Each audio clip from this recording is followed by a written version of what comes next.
Bueno, muy buenas tardes. Vamos a empezar. Bienvenido, Alfredo Sanfeliz. Vamos a tener un coloquio sobre su libro. Tu libro ya se presentó, pero como eres un gran amigo de la casa, desde que apareció tu libro, pues comprendimos que era importante comentarlo aquí y bueno, pues nos toca hoy ese momento. Tu libro es un libro muy personal que has escrito de una forma muy valiente. Comentábamos antes que como decía José Antonio Marina, para saber verdaderamente lo que opinas de algo, me mira María Teresa, si lo digo mal, lo dices, ¿eh?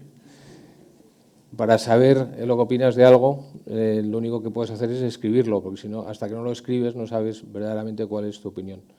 Y en tu caso, que has escrito un libro de cuál es tu opinión sobre casi todo, pues entonces eso es muy valiente porque te ha obligado a hacer el ejercicio de verdaderamente saber cuáles son tus convicciones y tus pensamientos sobre muchas cosas, lo cual, como te comentaba antes, pues también es muy interesante porque el hecho de que tú te lo hayas tomado con ese nivel de honestidad y de profundidad, pues hace que los que leemos el libro y los leemos con profundidad también, pues nos sintamos de alguna manera interpelados por lo que tú estás escribiendo, porque en el fondo cuando te lo estás leyendo dices, ¿y yo de esto qué opino? O sea, ¿cómo estoy de acuerdo con Alfredo en estos temas? Con lo cual es un libro exigente desde ese punto de vista. No es un libro superficial y es un libro profundo que vamos a intentar desarrollar, como siempre, pues un poco con el modelo que ya tenemos aquí de coloquio.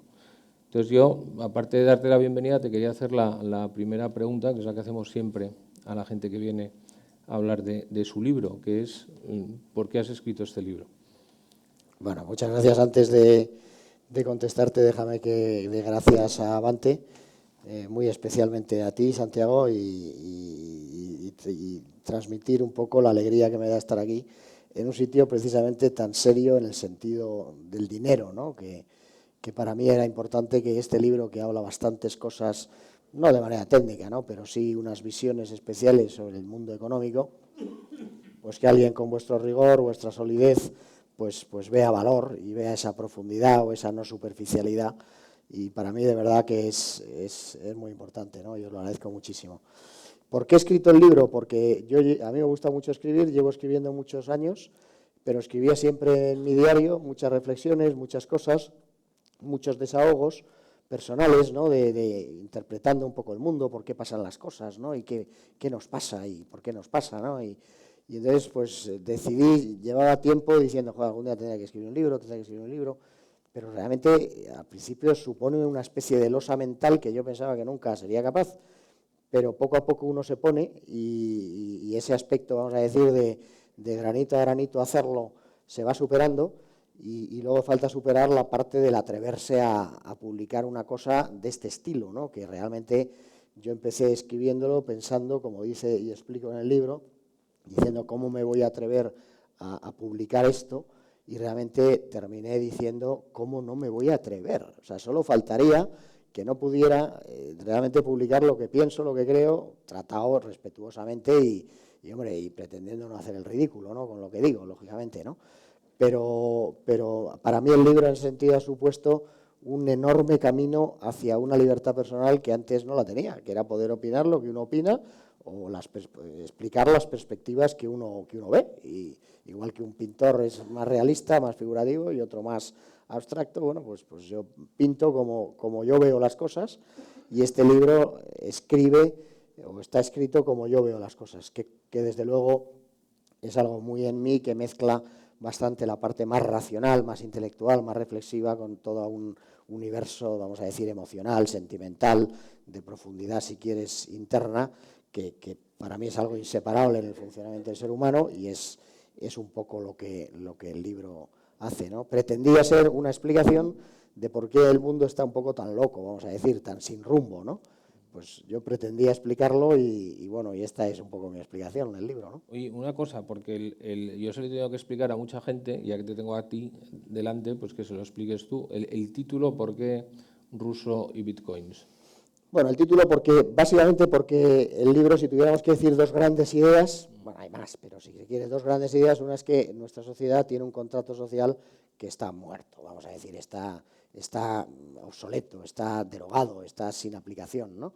Porque la división de poderes, vamos a decir, yo creo que está así, está en la Constitución, en las constituciones en general, pero realmente no es el reparto de poder, ¿no? Hay otros poderes que realmente tienen probablemente más poder, y la calidad democrática yo diría que es uno de los grandísimos problemas en este momento. Claro, si todo lo arreglamos con decir que se va a votar, sí, pero realmente no sabemos muy bien lo que vamos a votar, no sabemos, hay unas fuerzas ahí que no están claras, no están ni siquiera entroncadas intelectualmente en un sistema como el de los tres poderes, ¿no? Porque el poder de los medios de comunicación pues realmente no tiene control, ¿no? La legalidad no lo puede controlar porque es irrelevante, no es un problema de legalidad, es un problema del efecto que hace, ¿no? Y eso por un lado, ¿no? Por esa quiebra tampoco es solo un tema político, es que el sistema, todos estamos hablando de si este sistema va a funcionar o no va a funcionar, ¿no? Es un poco en ese sentido. Vivimos en una situación de contrato social o de sistema muy en entredicho, ¿no? Probablemente a lo mejor no nos sigue sirviendo y hay que cambiarlo, ¿no? Y los bitcoins, bueno, porque es una manera de apelar a la modernidad, a hoy, al lío que es todo esto, pero con un tinte muy financiero, porque yo creo que uno de los grandes patas por las que nos pasa todo esto es porque el mundo financiero es excesivamente protagonista. El dinero se ha convertido demasiado en un fin, mucho más que en un medio, y con todo lo útil que es el dinero, pues realmente nos está llevando a una cierta degeneración, ¿no? Que necesita además muy vorazmente de nuestro consumo y que ha conseguido convertir al ciudadano en consumidor y lejos de lo que antes eran las empresas que probablemente satisfacían necesidades, ahora son unas maravillosas máquinas de crearlas, ¿no? Y entonces, pero además de una forma que todo se mide y todo se empuja, se motiva por ese criterio financiero, contable, económico, y el Bitcoin, pues bueno, aparece ahí. Por tanto, son dos asociaciones de ideas, ¿no? las que me llevaron a ese. Muy bien. Yo ya le he avisado a Alfredo que no estoy de acuerdo con todas las cosas, con lo cual él lo comprende perfectamente, y poco a poco, donde no esté de acuerdo, pues yo diré también lo que creo. Pero lo vamos a ir haciendo poco a poco. Yo no estoy tan de acuerdo con la sensación de enmienda a la totalidad, pero bueno, iremos viéndolo. Antes de llegar a eso, y en esto sí vamos a estar de acuerdo los dos, y muy al principio del libro, lo cual me parece muy inteligente, avisas de que hay que tener mucho cuidado con qué es la verdad y qué es la verdad absoluta. O sea, que cuando estamos opinando de cosas o incluso en las percepciones que cada uno tenemos del mundo, todos tendemos a pensar que las cosas son como nosotros creemos, y la realidad es que muchas veces la misma cosa puede ser percibida de formas tremendamente distintas por distintas personas que incluso están delante del objeto o del concepto y no se están poniendo de acuerdo, cuando un tercero o un quinto que mirara pues diría: esto hay un lío, que también por otro lado es a lo que tú te dedicas, y en esas capacidad de alinear las distintas perspectivas pues hay mucho valor. Pero ¿cuál es tu idea de la verdad? Bueno, mi idea de la verdad es que la verdad no existe más que en el mundo, vamos a decir, de la lógica y la matemática. La verdad absoluta, y por supuesto en el mundo de la fe y en el mundo de la religión, la espiritualidad, cada uno tendrá sus creencias y lo puede considerar su verdad, ¿no? Pero en el mundo de los humanos, y esto no es tanto que lo diga yo, es que yo creo que la lectura un poco de las últimas tendencias en explicar cuál es el funcionamiento humano es que la razón en sí misma está siempre tergiversada por unos intereses que a su vez los manejan los sentimientos y las razones, ¿no? Entonces, cuando dices que algo es bueno para algo, la gente no es capaz de contestar la pregunta: ¿bueno para qué? ¿Bueno para quién? ¿Bueno durante cuánto tiempo? Quiero decir, entonces, en general hablamos de lo bueno, lo malo, la verdad o la no verdad de una manera tremendamente simplista. Es normal, porque no vamos a andar todo el día filosofando en nuestras conversaciones, ¿no? Pero si se trata de entender un poco la sociedad en su conjunto con perspectiva, pues estas reflexiones más profundas hay que hacérselas, ¿no? Y yo, por ejemplo, una cosa que discuto mucho con el mundo, vamos a decir, de las derechas, ¿no? Cuando dicen, no, es que si bajan los impuestos, si suben esto, es malo porque se retrae la economía y tal. Si todo eso es verdad, pero si siempre se hubiera dado la razón a quienes dicen eso, pues probablemente seguiríamos como en 1900, ¿no? Con trabajadores prácticamente siervos y bueno, es que son verdades de corto plazo y que no ven otros ángulos, otras consecuencias, sobre todo en un mundo como es el del humano, que es, bueno, toda la naturaleza, que es tremendamente sistémica y que cualquier cosa que hagas pues tiene un condicionante en otras y por tanto es una evolución lo que genera, ¿no? Entonces es sumamente difícil y además sin poner una escala de valores, casi un algoritmo que priorice qué es lo más importante y con qué pesos. De esa manera se podría llegar a una verdad, ¿no? A una verdad o a una, sí, a esto es correcto, esto es cierto, ¿no? Pero si no, pues a lo mejor me estoy complicando un poco la reflexión, ¿no? Pero no sé si te he contestado. Bueno, has dado tu idea claro, de la verdad, está fenomenal. Efectivamente. Yo en el libro, muy al principio, cuando de alguna manera haces tu explicación, dices una cosa muy interesante, que dices, más o menos puede ser literal lo que voy a leer, que el libro es de alguna manera el desahogo socioexistencial de un afortunado feliz. Lo cual es una redundancia, ¿no? Porque un afortunado, en la propia fortuna está la felicidad, pero esa sería tu definición. Bueno, hombre, me pillaría en un momento optimista también, ¿no? Pero No, sí, yo me considero bastante. Hombre, a ver, cuando uno escribe y habla de estas cosas, la reiteración de palabras pues puede ser efectivamente afortunado. Bueno, pues se puede tener fortuna en muchas cosas. O sea, a mí me suena como muy bien, o sea, Sí, afortunado feliz es como, sí. como afortunado al cubo o feliz al cuadrado, ¿no? Sí, bueno, sí, es que me considero bastante feliz. Es decir, yo tengo bastantes problemas, bueno, bastantes no, algunos problemas, como supongo todo el mundo, pero creo que vivo bastante feliz. Entre otras cosas, o principalmente porque hago lo que quiero y no lo que quiero. Lo que me gusta y lo que siento que estoy llamado a hacer, básicamente, ¿no? Que no siempre lo he hecho, pero en los últimos tiempos sí lo hago, ¿no? Y entonces esto a mí me produce una enorme felicidad y por eso el libro es un gran defensor del sentido, del acoplamiento de cada uno en su propósito y bueno, y creo realmente que la felicidad está bastante relacionada con estar bien encajado en los dones de cada uno y en aquello para lo que, si se quiere, ha nacido, ¿no? Si se puede decir así, ¿no? Luego en el libro también, y es casi uno de los capítulos o de las cosas importantes que planteas, hablas de la necesidad de comprender el mundo, que es un poco a donde quiero ir también, de la forma que cada uno llegue a comprender el mundo, pues generas unas creencias determinadas que a su vez pues te llevan a actuar de una manera determinada. Tú avisas en el libro que tú el mundo lo ves a través del cristal por el que tú miras, pero me gustaría, y aunque es una pregunta muy general, pero que tú contestas en el libro, que nos cuentes, lo has dicho antes, cómo ves el mundo ahora mismo. O sea, cuál es tu diagnóstico, que es el que nos hacemos todos los días, ¿no? Bueno, yo quizá una de las cosas más importantes de ese diagnóstico y que tiene que ver con lo que llamo un cierto fundamentalismo financiero, es que el mundo está demasiado gobernado por esas finanzas que de alguna forma ignoran cuál es la realidad humana en cuanto a su capacidad de disfrutar y de bienestar. Yo creo que seguimos muy obcecados en que este mundo lo arreglamos. El libro se centra, como sabes, en las sociedades modernas, como podría ser España, Europa o, en fin, occidentales, ¿no? Parece que los problemas de esta sociedad se resuelven con más riqueza, más PIB y todas esas cosas, cuando realmente la felicidad, la satisfacción, la insatisfacción está cada vez menos relacionado con eso y más con la experiencia de disfrute de las cosas, las trayectorias que tenemos vitales, lo que tiene el de al lado y lo que tengo yo, y esto es de verdad lo que coloca la felicidad, la comprensión del mundo en esa relevancia del capítulo emocional de las personas, ¿no? Y sin embargo yo creo que el mundo está muy confundido porque todo lo interpreta y lo trata de arreglar como si el ser humano fuera solo un ser económico y un consumidor.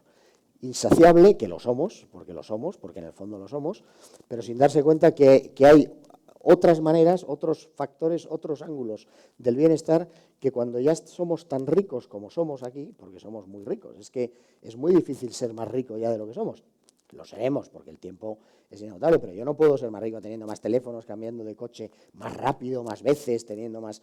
Sí, será más rico en términos de PIB, se habrá generado, las prestaciones del coche serán mejores, el teléfono tendrá más de todo, pero eso es una riqueza que no es del todo seguro que sea disfrutable, ¿no? Entonces yo creo que hay que pasar a un mundo en el que nos fijemos en lo que es verdaderamente disfrutable, disfrutable como experiencia, no cosas que las disfrutes como consumidor, pero que te lleven con la lengua afuera, ¿no? Sí, lo que pasa es que yo aquí, que es donde empiezo, con tu permiso, a discrepar un poco, Claro. Es donde veo que quizá ese diagnóstico y esa recomendación o ese reenfoque tiene bastante sentido desde el punto de vista individual, es decir, y es casi un concepto moral, ¿no?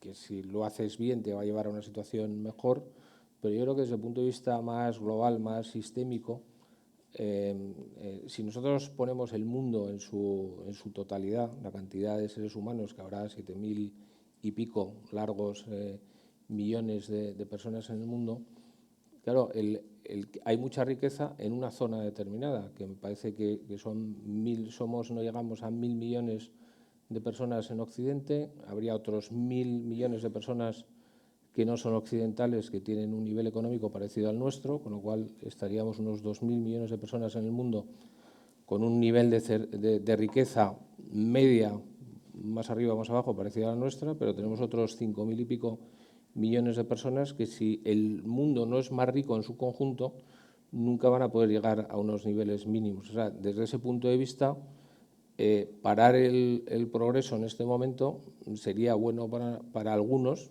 pero sería nefasto para 2/3 del planeta. Entonces, o sea, es como casi imposible plantearte eso, porque incluso ni siquiera desde el punto de vista ético sería adecuado. Lo que pasa es que en esa vorágine de más riqueza, que tiene que multiplicar todavía por mucho, porque si no, no da, lo que sí estoy de acuerdo contigo es que el ejercicio personal de cada uno es, yo a esto, cómo me quiero enganchar, ¿no? Hasta qué punto estoy dispuesto a que me arrastre, pero desde el punto de vista sistémico, este sistema que nos ha llevado con todo lo bueno y todo lo malo a esta situación es el mejor que hemos tenido.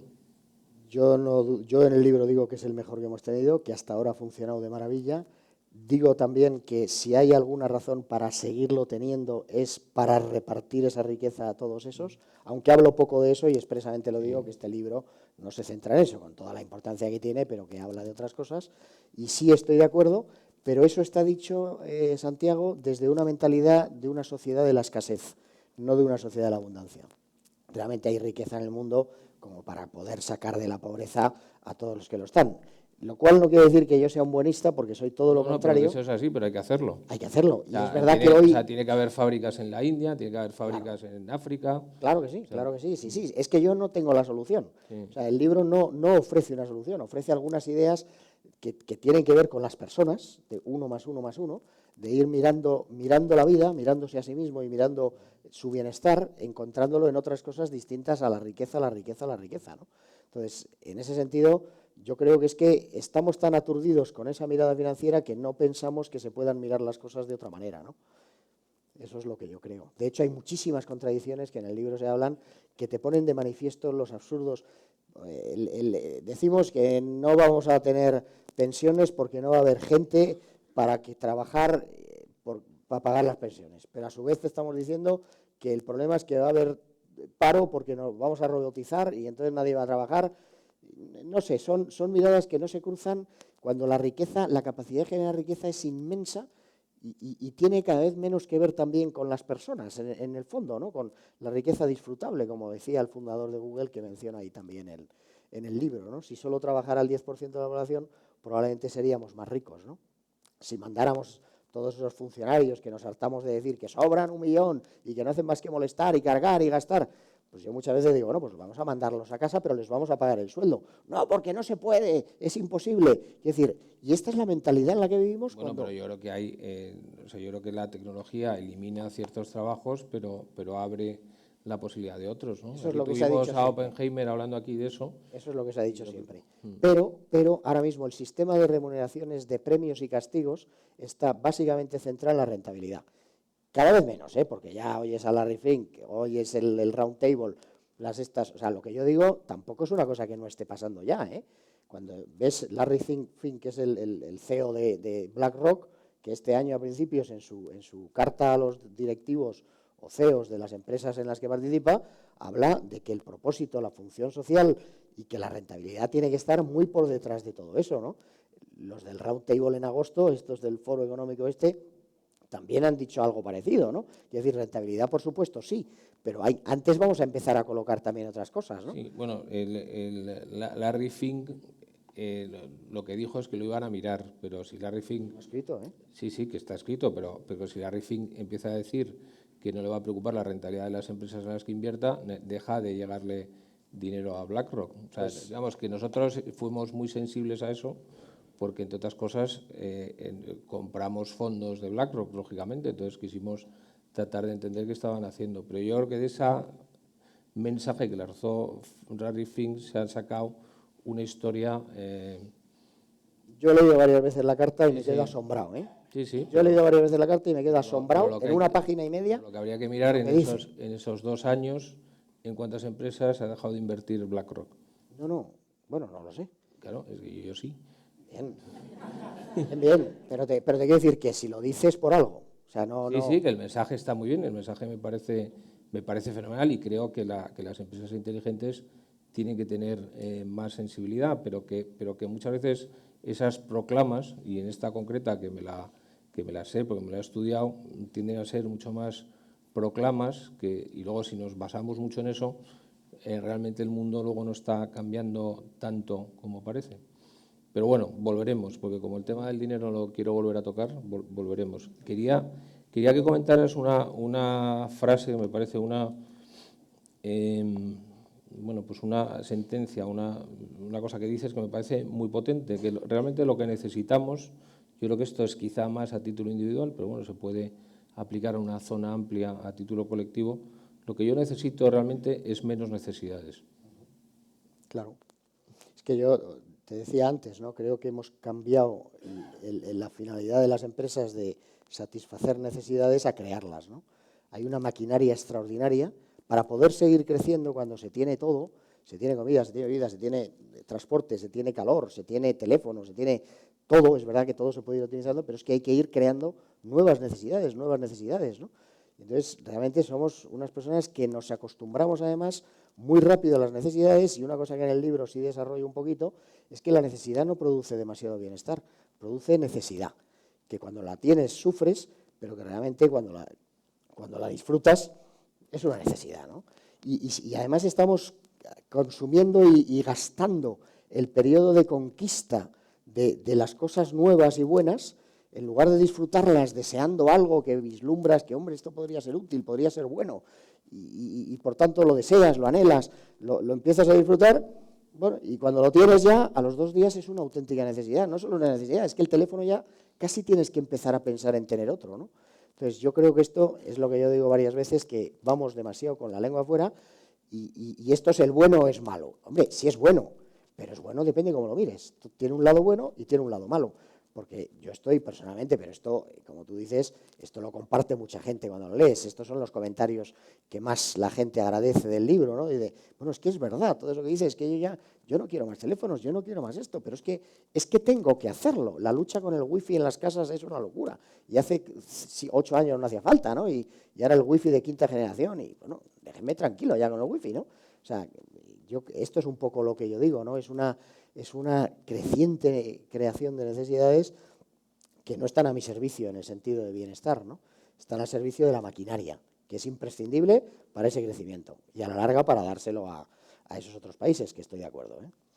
Pero bueno, esto es algo que es puramente antropológico, yo creo que tú lo dices. O sea, Ortega ya decía decía algo así como el ser humano es un ser lujoso, que crea necesidades, las cubre y se inventa automáticamente otras. Un poco, yo creo que el ejemplo era que cuando al principio de los tiempos pues a alguien se le ocurrió en lugar de tener que ir todos los días desde la cueva al río, beber agua y volver a hacer un acueducto, y entonces venía el agua, pues esas 4 horas o 5 horas al día que habías liberado porque ya no tenías que darte el paseo, pues te inventaste otra necesidad que automáticamente, y en el fondo la historia de la humanidad es una historia de necesidades creadas y necesidades cubiertas. Lo que pasa que ahí, y vuelvo a citar a José Antonio, lo que hay es una inteligencia en qué necesidades son interesantes crear porque son inteligentes y qué necesidades son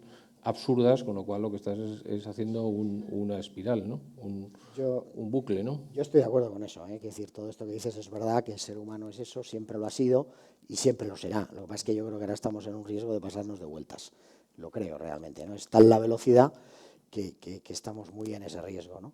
Y realmente además creo que Harari en uno de sus libros también habla de que ha habido épocas en la historia que realmente el ser humano ha estado muy al servicio de la sociedad en lugar de al revés, ¿no?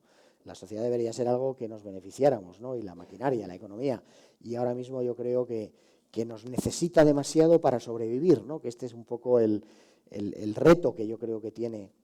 Tú hablas en tu libro con Marina de la creatividad, que realmente dice muchas cosas que también comparte muchas de las cosas o ideas, ¿no? Vamos, quizá miradas con algo más de sensatez, ¿no?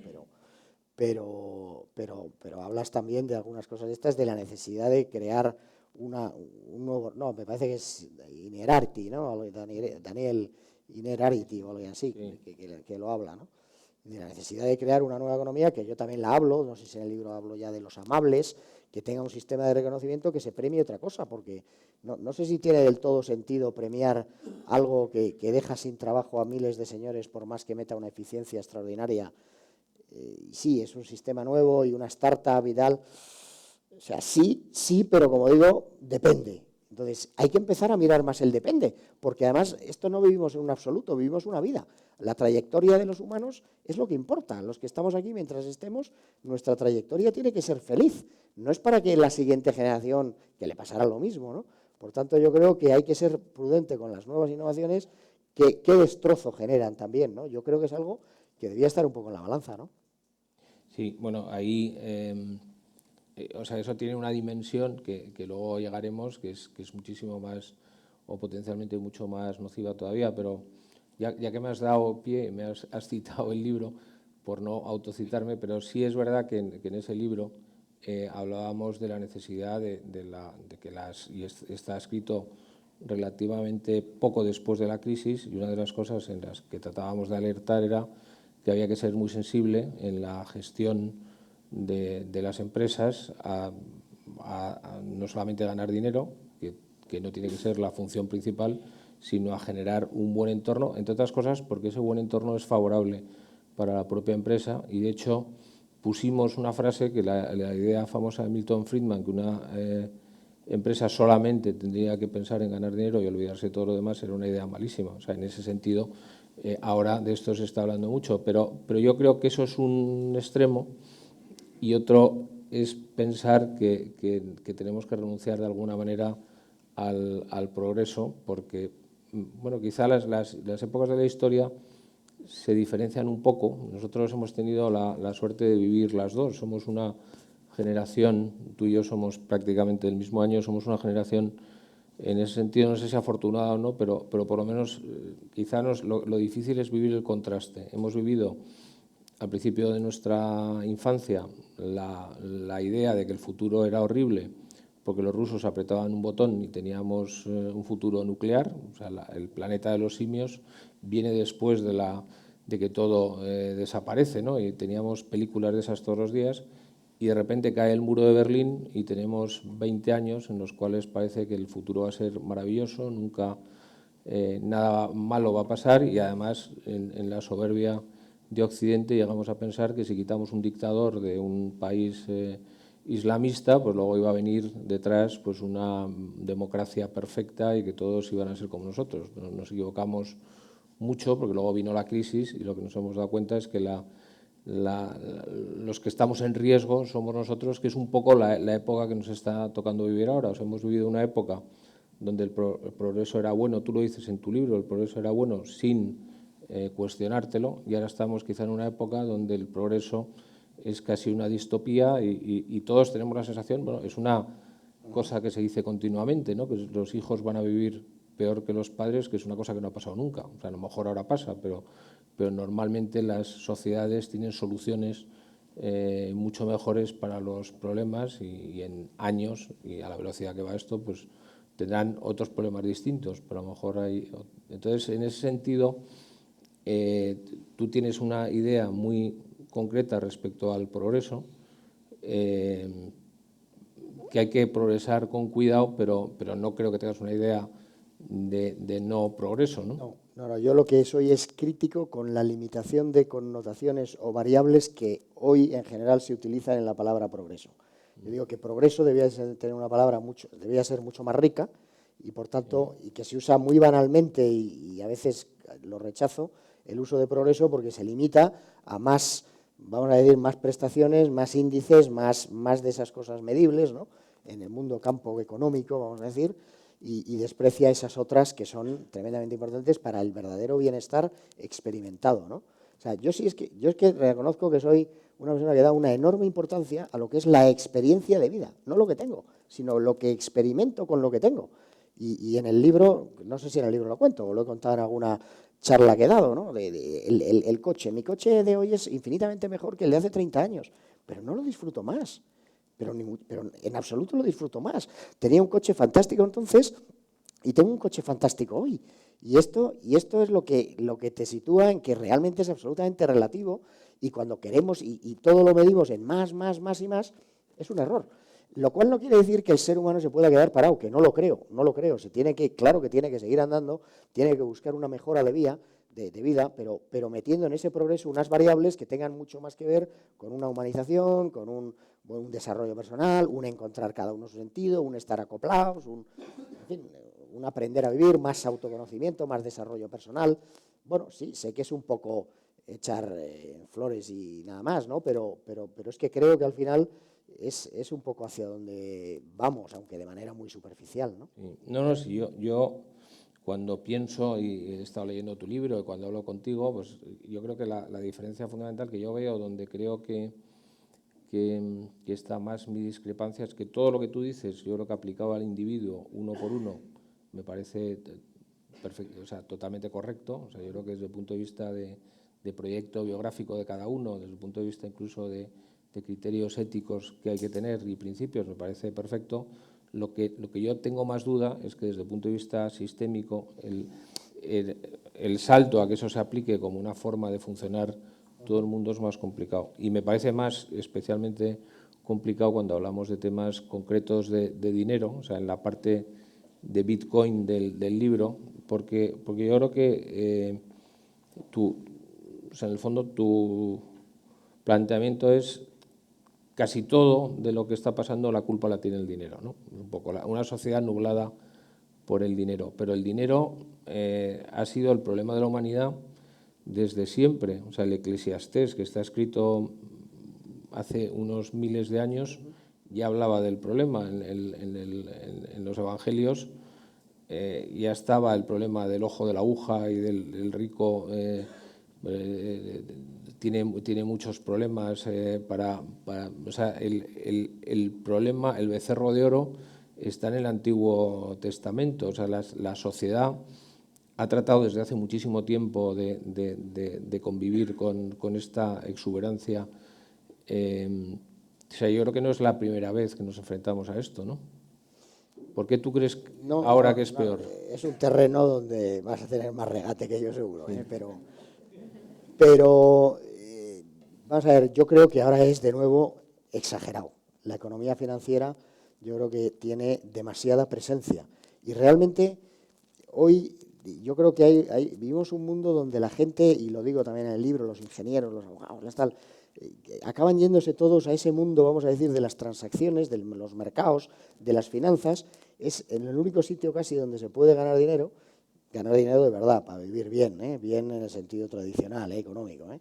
Y cuántos ingenieros hay que acaban ahí, o sea, porque realmente hoy el premio está ahí, en esa productividad, y en esa medición financiera, contable financiera, que no deja de ser una convención, porque al final la contabilidad es una convención que lo mismo que te dejan mantener un fondo de comercio, te lo podrían hacer que lo deterioraras inmediatamente en cuanto algo se vea que no es sistémico. O sea, que decir, como la deuda de las compañías. La deuda de las compañías está porque se tolera que esté y esa es la ficción en la que estamos, pero bueno, pero por otro lado, y volviendo un poco a lo de Larry Fink no lo dice por decirlo, lo dice porque cada vez más los consumidores o se ven cosas de estas y prácticas de estas buenas, sociales, humanas, lo que quieras, ecológicas, en muchos ámbitos, o bien el consumidor va a rehuir comprar eso, ¿no? Luego, al final, el ciudadano, yo creo, de hecho, un poco la tesis de hacia dónde deberíamos ir es a tener una soberanía nueva en la que de verdad la soberanía la ejerciéramos mucho más con el consumo,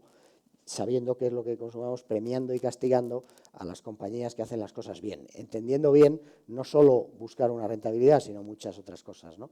El problema es que para eso hace falta tener un criterio relativamente objetivo, ¿no? Un asesoramiento relativamente objetivo en este mundo tan complejo, ¿no? Entonces yo reconozco que además después del libro he intentado hacer muchos esfuerzos para intentar idear una nueva contabilidad y realmente no lo he conseguido, pero es que tú mismo en tu libro también dices que es que se habla muy poco del dinero. Entonces, efectivamente es un atrevimiento, nadie habla del dinero y este libro sí habla del dinero con unas perspectivas que yo creo que son bastante ciertas, lo que pasa es que no son únicas, chocan con estas otras que tú estás diciendo, pero que para mí son perfectamente compatibles, depende desde qué lado lo mires, ¿no? En el día de mañana de hoy lo único que funciona es lo que tú estás diciendo. Cuando ves con perspectiva las cosas, o sea, no se puede comprender que me digan que efectivamente el mundo vamos a vivir peor en el futuro. Es incomprensible. Es que la capacidad de generar riqueza que tiene este mundo es increíble y no está relacionada con el dinero. Está relacionada con otras cosas que se dicen en el libro, que es el conocimiento existente organizado, los activos, las materias primas, todo lo que hay, ¿no? Todo lo que existe. Por supuesto, unas personas que cada vez menos, pero algunas tienen que estar ahí para producirla, y una cosa que es negativa, que es muy importante, porque eso hasta ahí es muy fácil y lo que dice el de Google, ¿no? Si solo trabajara el 10%, todo sería más productivo, más eficiente y más ricos, en definitiva, en términos de capacidad de producción de bienes y servicios. El problema es que luego hay un 90% de tíos poniendo palos en las ruedas, porque algo tienen que hacer. ¿Qué van a hacer si no? Y entonces nos inventamos todo tipo de actividades, todo tipo de causas, porque la gente tiene que hacer algo. Tienen los estómagos llenos y mucho tiempo. Y no tiene preocupación por qué comer, porque toda la vida ha tenido preocupación por qué comer. Que esta es la diferencia de todos esos siglos de historia en el dinero, en el progreso. Hasta ahora, el ser humano en masa, su problemática principal era comer. Pero no sé, en esta generación ya no hay un problema de comer. Bueno, pero ese es un poco volvemos un poco a lo mismo. En esta generación, en Occidente. En Occidente. O sea, en el No, global Occidente. de los 7.000 y Sí, pico sí, no, en millones de Occidente. personas, Esto es Occidente todo, ¿eh? o sea, yo creo que en el futuro se va a vivir mejor porque va a haber más gente que va a vivir mejor. Y esa mejora de vida de la globalidad, que va a ser muy sustancial, porque la idea es que los 2.000 millones de personas favorecidos ahora en un tiempo razonable serán 4.000 millones, o sea, habrá 2.000 más, doblaremos la gente que tiene esta situación privilegiada en el mundo y eso mejorará también la situación relativa de o sea, la situación de base de los otros, porque eso es lo que está pasando, pero claro, eso va a pasar a costa de que algunas personas más favorecidas del grupo de los 1.000 millones, no de los otros 1.000 de fuera de Occidente, de los 1.000 de Occidente, pues se van a encontrar con que van a vivir peor de lo que habían vivido. Entonces, bueno, pues efectivamente hay que gestionar ese cambio, es muy importante, pero el conjunto, y de eso, un poco por volver al tema del dinero, de eso el dinero como sistema es muy responsable en la parte buena, también en la parte mala, porque se puede utilizar más, y efectivamente del dinero se habla poco, y a veces es un tema que a mí me interesa especialmente, con lo cual pues aprovecho la ocasión para darle un poco más de tiempo, pero realmente el dinero, o sea, le podemos hacer culpable de algo, pero el dinero no es nada más que un sistema, como el lenguaje, que es un sistema. Ahora estamos cambiando el lenguaje porque consideramos que determinados temas de género y cómo lo hemos usado pues está generando determinadas situaciones, pero es lo mismo. El dinero es un sistema el lenguaje es un sistema, la propiedad privada es un sistema. Es una ficción útil, pero vamos a pensar en un mundo sin propiedad privada y donde prime la posesión respecto a la propiedad, ¿no? Que alguien con una pistola pueda hacerse dueño de algo. Entonces, en el fondo, la humanidad vive con muchas ficciones, una de las cuales es el dinero, que en su conjunto es útil y por supuesto, tiene excesos, pero en lo privado, que es donde yo estoy de acuerdo contigo, se gestiona muy mal. O sea, nos relacionamos muy mal con el dinero y esa es la razón de ser de Avante. O sea, la misión de Avante es ayudar a que la gente se relacione bien con el dinero. Sí. Pero bueno, luego cuando yo he venido aquí, que vengo mucho, porque enseñáis mucho a explicar las cosas de los mercados, la verdad es que luego ya habéis entrado, y os lo agradezco, en esa humildad si es que esto ya no se puede explicar financieramente, ¿no? Ni siquiera el pasado, ¿no? Y yo cuando estoy en el público, pues me acuerdo mucho de todas estas cosas, ¿no? Porque realmente es que ya el dinero cuesta tenerlo, ¿no? Porque ya hay que pagar, ¿no? Y el dinero, o sea, ya no se sabe muy bien qué incentivos se van a poder crear, ¿no? Porque es una especie de droga, ¿no? Como digo en el libro, que genera movimiento, pero que cada vez a su vez pone más de manifiesto la ficción que es, ¿no? Y como luego además vivimos en una sociedad donde la gente sale a la calle y chilla y no hay quien le calle, y si reivindica de verdad en masa y razonablemente bien, pues o el dinero se reparte un poco, llámale dinero, riqueza, se reparte con ellos de una manera o de otra, llámale dinero, llámale impuestos, llámale lo que quieras, pues realmente el dinero es una cosa que cada vez es más débil, ¿no? Porque de hecho, el dinero te lo quitan en 2 patadas con unos impuestos o con cualquier tipo de maniobra, y cada vez estamos más en esa especie de socialización de todo, ¿no? Yo creo, vamos, esto ya no es una especulación, yo creo que es una apreciación de lo que ocurre, ¿no? No estoy de acuerdo, pero no sé si procede. Bueno, no, está bien, sí. Pues No, tendrás pero, más o sea, razón que yo, seguro, ¿eh? No, yo creo, vamos a ver, yo creo que desde el punto de vista, el dinero, en el fondo es la mejor metáfora que tenemos para el futuro. En el fondo, el dinero sirve para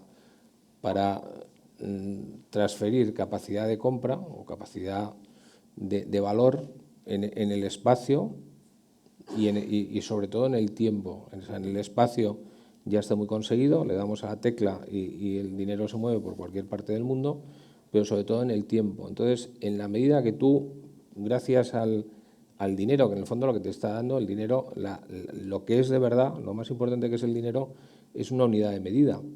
Y eso es fantástico y no se me ha ocurrido nada. Lo que pasa es que es una unidad de medida que alguien tiene que manejar. Incluso es una unidad de medida que se relaciona con otras unidades de medida. La unidad de medida euro se relaciona con la unidad de medida dólar y así como en la unidad de medida metro y pulgada o centímetro y pulgada estamos bastante de acuerdo en cuál es la relación, en la unidad de medida euro y dólar fluctúa. Entonces ya tenemos que saber si somos ricos en euros y ricos en dólares, y cuánto más de ricos vamos a ser en euros que en dólares. Entonces, esa unidad de medida, que es la medida de nuestra tranquilidad respecto al futuro, porque entendemos que ahí tenemos trabajo acumulado que la sociedad nos reconoce, la tenemos que proyectar. Entonces, en la medida que el futuro sea incierto, como tú explicas muy bien, el futuro de tu dinero también es incierto. ¿Qué ha pasado? Y esto es una cosa única en muchísimos años, que antes de la crisis del 2008, tener dinero equivalía a tener seguridad, porque nunca habíamos tenido una crisis donde hubiera habido un shock tan fuerte en el sistema que hubiera puesto en peligro la seguridad de aquellas personas que tenían dinero. Después de la crisis, el shock ha sido tan grande que ya aunque tengas dinero no tienes garantías. Entonces pasa una cosa terrible, que es que te tienes que empezar a preocupar por el dinero y cómo lo inviertes y qué riesgos tomas, porque la propia solución a la crisis, que ha sido bajar los tipos de interés, a llegar a niveles de lo que llamaba Keynes la eutanasia del rentista, pues ha llevado a que solamente tu dinero producirá si asumes un riesgo suficiente. Entonces eso, hay muchísima gente en el mundo que no le gusta, básicamente la mitad de la gente, que son todos los que tienen ahorro y prestan dinero. Los que reciben dinero prestado, pues en esa situación lógicamente pues están más contentos porque les cuesta menos. O sea, el que toma riesgos ahora mismo está privilegiado porque el sistema lo necesita respecto al que no los toma. Yo comparto todo el análisis que tú has hecho, no discrepo, por eso yo no veo una solución exacta, una solución financiera, ¿no? Y que sustituya el dinero. El único problema es que hay muchos emisores, vamos a decir, o una serie de ellos, cada uno haciendo sus juegos, ¿no? Y entonces, bueno, este es un poco el problema. Y yo por eso hago una llamada clara a que tiene que haber más I+D socioeconómico, porque realmente se habla de mucho I+D en muchas cosas, pero no hay I+D sociológico, o muy poco, ¿no? Yo no leo, no hablo, y mira que me gustan estos libros, ¿no? Hay relativamente poco, ¿no? Y se habla muy poco, ¿no? Como tú dices, también del dinero se habla poco.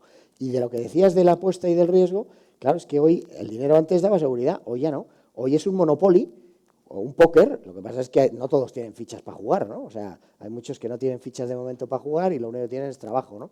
Pero el resto es un auténtico Monopoly donde como te descuides o un póker que te quedas sin ello, ¿no? Pero ahí es donde voy, que es una parte de los muchos. O sea, vivimos en la incertidumbre, no vivíamos con tanta incertidumbre. Y ahora mismo la incertidumbre llega a todo, al dinero, pero por ejemplo a la carrera que estudian nuestros hijos. Hace 25 años sabías que si era ingeniero o arquitecto, pues iba a tener un desarrollo profesional estupendo. Ya no lo sabemos. O sea, claro. ya no sabemos cuál es. Entonces, yo lo que digo es que esa incertidumbre no afecta al dinero, pero afecta a otras muchas cosas.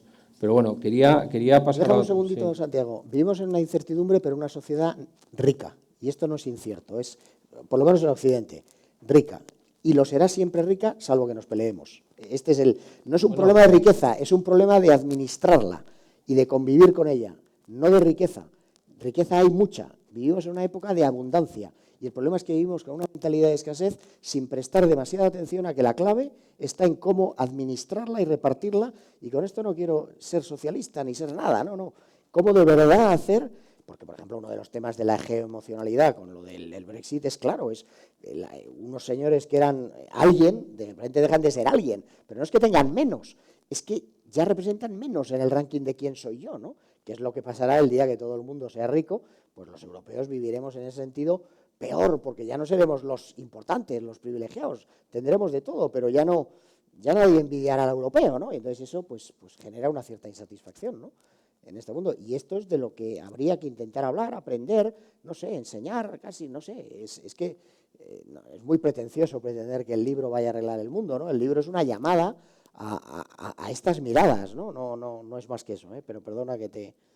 No, yo quería avanzar del dinero y a mí me interesa muchísimo en el libro, tú haces la propuesta de la amabilidad, de las emociones, y yo creo que en esto hay que estar de acuerdo. O sea, independientemente de que sea sistémico, sea para cada uno, pero que hay muchas cosas que te dan mucho retorno, que no son económicas, o desde luego financieras, pero tampoco económicas. Entonces ahí es donde tú crees que hay que buscar nuevos caminos y yo entiendo que lo haces más desde la parte individual que desde la parte colectiva, ¿no?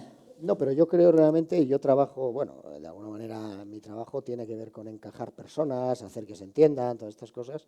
Entonces, cuando las personas están encajadas, la verdad es que primero hay mucha más felicidad y yo creo que también mucha más productividad, ¿no? Todo el mundo está mucho más unido al servicio de un propósito, ¿no? Y esto en el mundo empresarial, por eso digo, yo creo que es algo que beneficia a todos, a la empresa y al individuo. Lo que pasa es que probablemente el objetivo de las empresas no es solo la rentabilidad, es que es algo más, ¿no? Es que una empresa que es capaz de producir 200 empleos dignos, trabajo, y que eso genera pan o lo que sea para las personas, bueno, sí, que tendrá que tener una rentabilidad porque todavía no hay otro sistema para poderlo medir y porque unas cierran y otras no, ¿no? Pero es decir, es que es una satisfacción enorme que no tiene mucho que ver con el dinero, pero es que llega un momento que el dinero ya más, todavía vivimos en esa obsesión, pero de verdad que llega un momento que no hace falta más y que no procura bienestar. Como somos muy temosos y seguimos arraigados en esa mentalidad de que el dinero es seguridad, pues nos agarramos y la buscamos, porque el hombre es miedoso, ¿no? Pero si superamos un poquito más eso y confiamos en que la sociedad es rica, igual que confío yo que esta noche cuando llego a casa hay luz, Y si no confiara, estaría aterrorizado. Porque fíjate, bueno, hoy todavía no hace frío, ¿no? Pero quiero decir, y esto es que esta riqueza es como la luz de las casas. Es que llegará a ser algo tan natural que nadie dudará que el mundo es rico y tendrá que dedicarse a aprender, que no es fácil y que con un libro no se arregla, a de verdad ver cómo se gestiona, cómo nos relacionamos, qué otros premios hay que dar, o sea, porque la gente vamos a competir, pero compitamos no en ser los más rentables en todo, sino compitamos en ser los que más amabilidad creamos, por llamarlo cursimente, un poco de una forma un poco cursi, ¿no? Pero es lo que yo creo, ¿no? Me gustaría que nos explicaras, porque o sea, creo que tiene muchísimo mérito lo que estás haciendo, tratando de resolver o mediar en la resolución de conflictos, y yo creo que estás descubriendo un camino que aporta muchísimo valor. Entonces me gustaría, aparte que tú le has dedicado muchísimo tiempo a reflexionar sobre las emociones y lo que las emociones muchas veces nos generan, bueno, pues cegueras o estados temporales de dificultad de entendimiento. Y yo creo que todo eso lo has planteado muy bien, lo has manejado muy bien, y me gustaría que nos explicaras Sí. por qué has llegado a donde has llegado y un poco cómo estás enfocándolo. Bueno, básicamente lo que yo digo ahora que hago, después de 6 años un poco cambiando, evolucionando en el nombre y diciendo que la resolución de conflictos, la transformación, el cambio, en fin, todas estas cosas, yo cada vez más hablo de facilitar el entendimiento de las personas, ¿no? Y cuando hablo de facilitar, lo primero que hay que hacer es comprender a las personas, ¿no? Por eso este libro también parte de comprender el mundo, y yo cuando entro en una empresa o en unos socios que están discutiendo o lo que sea, en lo que me fijo es realmente en tratar de comprender, ¿no? ¿Qué hay detrás de la disputa? Parece siempre que es dinero, ¿no? Pero no, hay unos problemas o de dignidad o de honra o de lo que se quiera, de qué va a ser de mí si mañana me cambian esta posición, ¿no? de estatus, ¿no? Entonces, todo eso, cuando lo comprendes, realmente te das cuenta que puedes ayudar a la gente a conversar separando lo que son hechos, lo que son sentimientos, lo que son emociones, y por tanto descomponer la complejidad y lo que está en disputa y hacer que la gente se comprenda y por tanto llegue a acuerdos, ¿no? Yo he ayudado a algunas personas, grupos o familias, ¿no? Que te vienen unos cuantos hermanos, por ejemplo, con una sensación de estar en absoluta discrepancia todos de todo. Y yo les digo que no estáis en discrepancia, que estáis en casi todo de acuerdo. Lo que pasa es que cuando ya entra el sentimiento, es que ya empieza, no, es que este tío, no sé qué, lo otro. Entonces todo se confunde y realmente hay una incapacidad de construir y de entenderse y analizar un poco lo que está en juego, ¿no? Entonces yo lo que hago realmente es, con las personas hablando, pues hacerles ver de una manera didáctica qué es lo que está en juego y hacerles que ellos mismos opten por preferencias y aquello que realmente les interesa, ¿no? En lugar de vivir excesivamente secuestrados por unos sentimientos que racionalizan hasta el extremo y, como yo digo, a veces en mediaciones que dices, bueno, sí, tú tienes razón, pero ahora voy a ir a hablar con tu hermano y también se la voy a dar, porque claro, cada uno me cuenta aquello que le da la razón, por supuesto, porque el ser humano no es tonto, ¿no? Y además este es un fenómeno que no es muy consciente, la gente no lo hace para engañarme, lo hace porque de verdad lo vive y lo cree, pero yo se lo digo abiertamente, es una manera también de, sí, yo te tengo que dar la razón, pero me temo que a tu hermano también se la voy a dar cuando me cuente, porque efectivamente, ¿no? Y entonces esto, hacer que la gente se entienda... Sabes que había un chiste de eso que me contó un jefe que tuve muy tangencial, pero decía eso, que voy a hablar con tu hermano, le voy a dar la razón, voy a hablar con el otro, le voy a dar la razón, y tú me dices, pero no puedes hacer eso porque no les puedes dar la razón a los dos, y yo te diría, pues tienes razón. Efectivamente. Efectivamente. Y esto luego, otra de las cosas que pasa mucho en el mundo empresarial, la facilitación, porque no es solo para un tema de conflictos, ¿no? Es que, por ejemplo, para hacer determinados procesos en las organizaciones, las personas nos fijamos demasiado en los procesos, ignoramos mucho los miedos de las personas, el crear un clima de confianza, que la gente se fíe, que haya una motivación real para la gente cuando quiere, no un programa de reducción de costes. Bueno, ya, pero a mí hay algo detrás que nos da miedo, que no lo explicitamos, ¿no? Y que está ahí, ¿no? Entonces, crear caldos de cultivo, climas donde la gente de verdad se siente protegida y por tanto coopera y con unas conversaciones leales, ¿no? A quien participa, ¿no? Y que todos ganan, pues realmente consigues cosas que no se consiguen con las dinámicas normales de no comprenderse nadie a nadie y que no tienes razón, que la tengo yo y tal, ¿no? El mundo, creo que el libro abunda bastante en eso también, vive en una confrontación permanente, ¿no? Nadie se comprende, todo el mundo se reprocha, ¿no? Y hay mucho negocio de No, eso. yo creo que lo que está haciendo Alfredo es muy interesante y yo creo que es bueno quedarnos con la idea porque como alrededor nuestro pues hay muchísimas situaciones de conflicto, si alguien ve a alguien con un conflicto, pues que se acuerde de Alfredo Muchas gracias, y que te llame, ¿no? Muchas gracias. Vamos a avanzar un poco. Hay una cosa que coincido totalmente contigo. Además, estoy leyendo a un profesor americano, no paro de citarlo últimamente, me está gustando mucho, se llama Jonathan Haidt, que ha escrito un libro precisamente defendiendo la libertad de expresión y enfrentándose a lo políticamente correcto, que es un tema que tú en el libro claramente dices que una de las cosas malas que nos pasan es bueno, pues de alguna manera la dictadura del pensamiento único y la imposición de lo políticamente correcto en muchas cosas que parece que no se puede llevar la contraria a eso, ¿no? Sí, a mí eso me parece un problema sumamente grave, ¿eh? Es verdad que en los últimos tiempos, y sin entrar en detalles, parece que de repente han salido algunas fuerzas que se atreven a decir cosas distintas, que yo ni estoy de acuerdo ni no estoy de acuerdo, pero lo que no se puede hacer es ir a una, como me ha pasado a mí, ir a un coloquio de una cosa sobre temas de estos de los que hay que ser políticamente correcto y preguntas si se puede discrepar y te montan ya un cirio por eso, que es que no puede ser. O sea, es que no puede ser. A mí me parece sumamente grave, ¿eh? Yo te hablaba antes de la calidad democrática, que es nefasta en este momento y una de las razones es esta, ¿no? Otra es la posverdad, es que llega un momento que no sabemos ya lo que es verdad y lo que no es verdad, ¿no? Entonces esto a mí me parece sumamente grave, unido también a que hay algunas minorías que tienen tan poco que hacer, nada más que entretenerse gritando con cosas, porque es su hueco en el mundo, ¿no? Y otros muy acomodados, que viven cómodos, vivimos tranquilos, que no te vas a poner a pelear, y de tanto decir, pues acabaremos teniendo un problema con el bable en Asturias, porque acaban consiguiendo, sacando punta, pinchando, irritan a alguien y como irrita a alguien, pues genera un sentimiento de unión contra un enemigo común irritado. Y entonces, bueno, todo esto hace que dentro de un tiempo ya no se pueda cuestionar el político nada ni del bable o nada. Es verdaderamente, bueno, y eso por no mencionar los temas estos más que casi prefiero ni mencionarlos, por si acaso, ¿no? Sí, pero bueno, ahí hay una cierta corrupción en la política, ¿no? Para llegar a eso, pues tiene que haber malas ideas que se han dejado desarrollar, ¿no? Para que pase eso. Tienes una frase en el libro que me encanta, hablando de los principios, citas a Sabina, que es un clásico, y dices, bueno, algo así como lo que decía él en la canción, que ser valiente no salga tan caro y que ser cobarde no valga la pena, ¿no? Sí. Que no haya que ser un héroe para ser honesto, ¿no? Yo creo que hay que ser bastante héroe, pero no, ya no solo para ser honesto, ¿eh? Que para ser honesto probablemente tampoco hace falta ser un héroe. Otra cosa es que a lo mejor tiene un precio, que es distinto, ¿no? Pero sí que para decir determinadas cosas en determinados sitios, pero incluso en el campo empresarial, ¿no? Realmente hay que ser bastante corajudo, ¿no?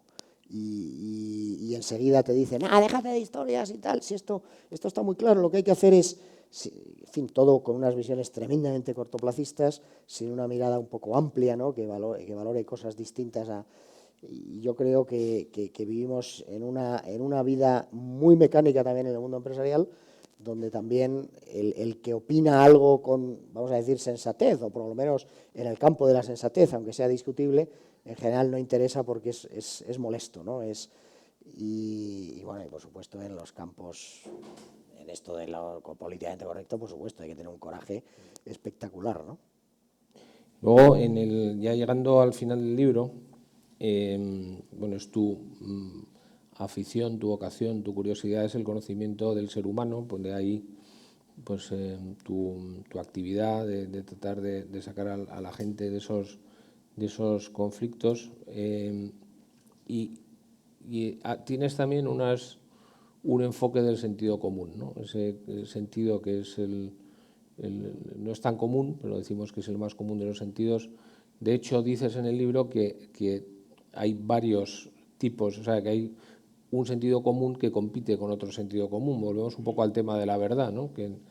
¿Qué es el Bueno, sentido común? yo en el libro el sentido común, que bueno, es una manera, me he apropiado de esa acepción del sentido común, o la he creado y como es algo tan discutible lo que es el sentido común, yo creo que el sentido común es la capacidad de organizarnos y administrar todas nuestras capacidades, competencias, gustos, etcétera, después de conocerlos de la manera más inteligente para conseguir aquello que razonablemente queremos de una manera, vamos a decir, no excesivamente superficial, sino un poco profunda, y aquello que es más acertado. Hombre, esto es, resumirlo así es muy complicado, pero por ejemplo, una de las cosas que yo hablo es que uno tiene que ser conocedor de sus debilidades, de sus fortalezas, tiene que saber que para estar en plena felicidad probablemente, además de conseguir cosas, las tiene que conseguir respetando sus valores, y si no respetas tus valores, probablemente el sentido común está fallando un poquito, pero porque incluso no te va a generar la felicidad, ¿no? Yo creo que la plenitud tiene bastante que ver con una coherencia personal y un acierto, si se quiere, en esa administración de todo lo que somos capaces de hacer con la cabeza, la emoción. Hay que respetar nuestras emociones, ¿no?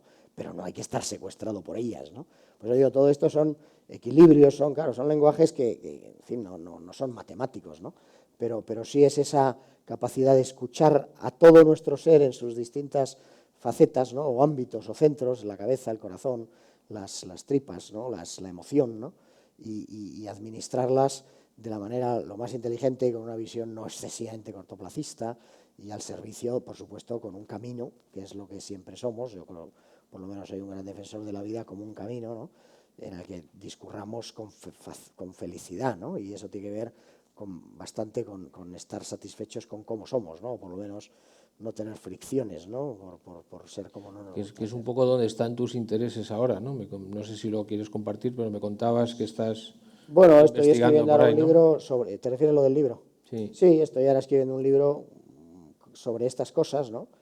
Digamos un poco con lo que es el libro este de Rousseau, no usa bitcoins, que es en la sociedad, pues aplicado al individuo, ¿no? Es como una especie de mini enciclopedia, vamos a decir, naif, pero bueno, todavía no tiene título, ¿eh? Ni está terminado, pero sería una explicación un poco científico naif, vamos a decir, porque se pretende que lo pueda comprender la gente, ¿no? De cómo funciona un ser humano, ¿no? Desde sus instintos, ¿no? hasta los instintos más básicos, ¿no? Hasta la espiritualidad, ¿no? Y pasando por esa interrelación de la emoción, el sentimiento, la razón. Hablo también un poco de toda esta conflictividad en la relación social, ¿no? Porque llamamos, tengo razón, no tengo razón, no, tú tienes otra cosa, no es un problema de razones. Todo esto pues le dedicaré bastante, pero bueno, está todavía en gestación, ¿eh? Muy bien, pues tú en tu libro, te lo digo como última pregunta, tú en tu libro al final nos das un decálogo que me gustaría que compartieras con nosotros de cómo hay que actuar una vez definida toda esta situación y dónde estamos, pero yo creo que es ya más para cada uno. Me gustaría que nos lo Bueno, contaras no sé un si el poco como... decálogo voy a ser capaz de decirlo, ¿eh? Bueno, pero en líneas generales, ¿eh? Pero en líneas generales, yo parto de una cosa que choca mucho, que es, yo creo que el hombre es bueno cuando no tiene necesidades, o cuando las tiene cubiertas y no tiene miedo de perderlas. Entonces, cuando el hombre no tiene miedo, el hombre es amoroso y está en su mejor versión, ¿no? Y es como le gusta ser. Y sin embargo, todos los malos comportamientos, los enfados, las iras, las rabias, las deslealtades, los robos, las corrupciones, en general están relacionados con una necesidad de conquistar, de tener o de mantener lo que es necesario, aquello a lo que estoy acostumbrado, y que, claro, en la medida que me pueda faltar, o que tema que me pueda faltar, porque hay gente que tiene cientos de millones, pero también le falta, o quizás sus necesidades sean de ranking de ricos, ¿no? Y entonces, si estás en esas necesidades, pues claro, no puedes permitirte bajar al quinto, ¿no? Pero es así, ¿eh? Es una necesidad, hay mucha gente que vive de verdad así, ¿no? En esos rankings, ¿no? Entonces, esto es la primera recomendación que yo hago, es que asegúrate de tener satisfechas tus necesidades, ¿no? Pero la segunda es asegúrate de tenerlas muy controladas, de tenerlas muy a raya y, por tanto, tener siempre mucha holgura para poderlas satisfacer sin tener que hacer algo que no te apetece o que no quieres y no debes hacer.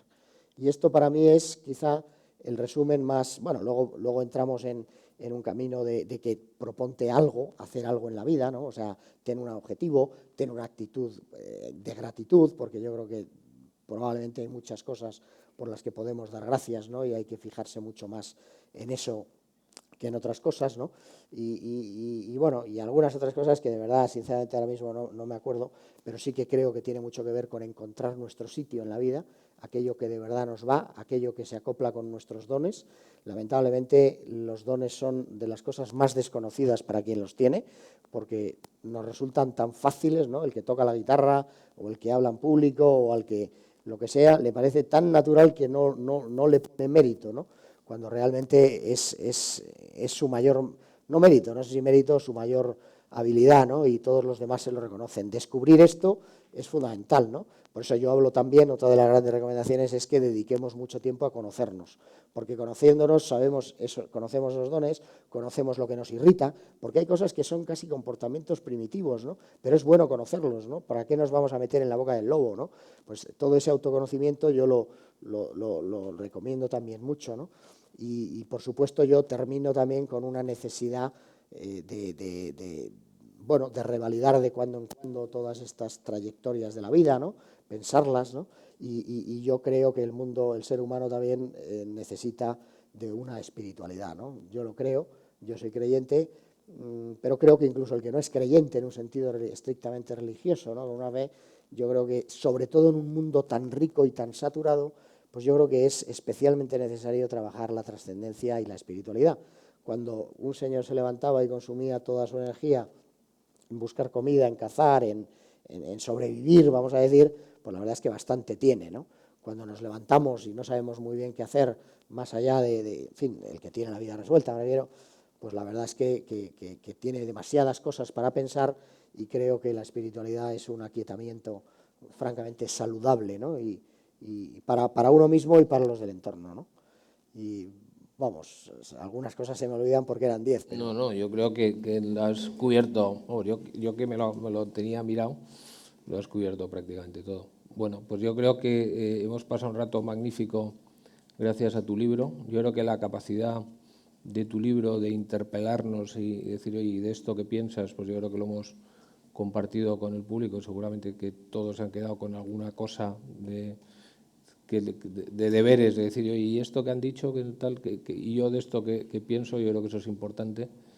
Y bueno, te agradezco muchísimo que hayas estado aquí con nosotros. Tenemos un vino para poder seguir comentando arriba.